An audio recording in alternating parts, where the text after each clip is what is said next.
Oh, it wouldn't be appropriate without this for this discussion. We're going to talk about comic book movies, and we can't talk about comic book movies and the current comic book movie Watchmen without Dr. Manhattan.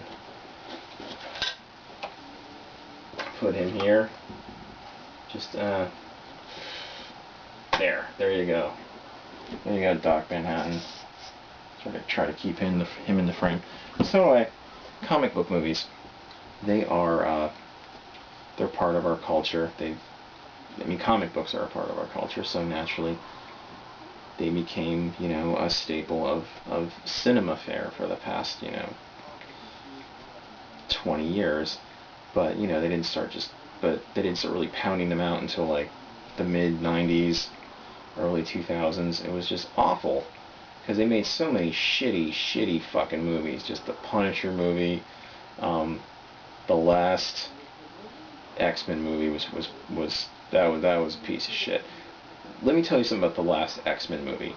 I thought that movie was fucking cool in the beginning, when Wolverine cut off that Sentinel's head and stuff.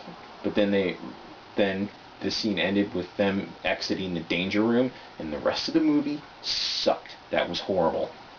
Because I liked the first X-Men movie. Second X-Men movie was like, third one, horrible. But anyway, I'll talk about a good comic book movie. And I would have to say Watchmen, pound for pound, is a pretty decent comic book movie. I read the book before the film came out. I read it twice, but I read it recently. You had to reread it, so I'd be kind of fresh when I went to see the movie. And they did a pretty decent job. They changed the ending. Everybody knows that. There was a squid killed half of New York in the comic, but it's kind of hard to do that in a movie and not look a little cheesy. It's it is a movie, and you can't expect it to just be a complete fanboy movie. They were gonna make concessions for the mass audience, and it wasn't really too bad. The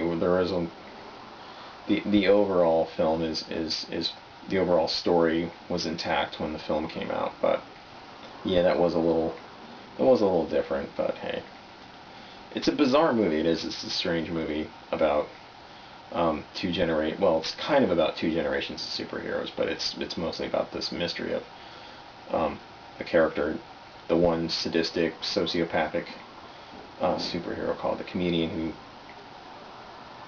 was killed. He was killed in the beginning of the comic, and is killed in the beginning of the movie. But the movies, for me, it was a lot of nostalgia because it takes place in 1985, and they put in a couple of 80s tunes to sort of put you in that decade, and I think Zack Snyder did that pretty well because I grew up in the 80s and I know the decade well, so it was just like kind of like going home again. And also taking a really great comic book, really great graphic novel, and bringing it to film, which I think it should be. It was a cinematic comic book, even though the writer Alan Moore never felt it should have been a film. He didn't feel the same way about V for Vendetta either, which is a good movie.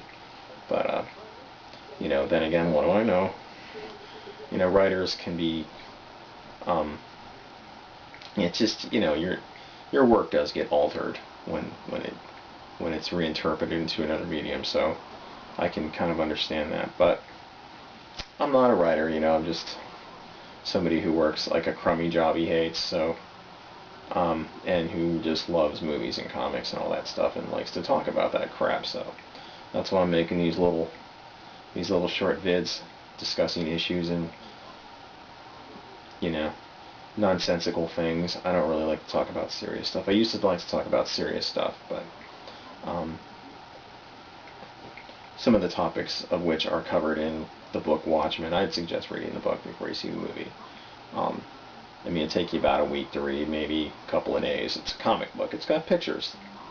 It's a graphic novel that has 12 issues. It was originally a 12-issue comic book that was released between 86 and 87, I believe, and they put it into a graphic novel.